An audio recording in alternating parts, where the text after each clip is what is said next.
चील की ऊंची उड़ान देखकर चिड़िया कभी उदास नहीं होती, वो अपने छोटे से आसमान में अपने अस्तित्व के साथ मस्त रहती है। लेकिन इंसान दूसरे इंसान की ऊंची उड़ान देखकर बहुत जल्दी चिंता में पड़ जाता है, क्योंकि वो अपनी तुलना दूसरों से करने लगता है।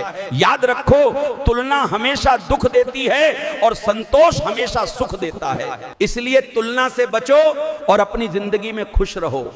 ना किसी से ईर्ष्या, ना किसी से कोई होड़। मेरी अपनी मंजिलें हैं और मेरी अपनी दौड़, क्योंकि हर इंसान की तकदीर भी अलग होती है और उसका रास्ता भी अलग होता है।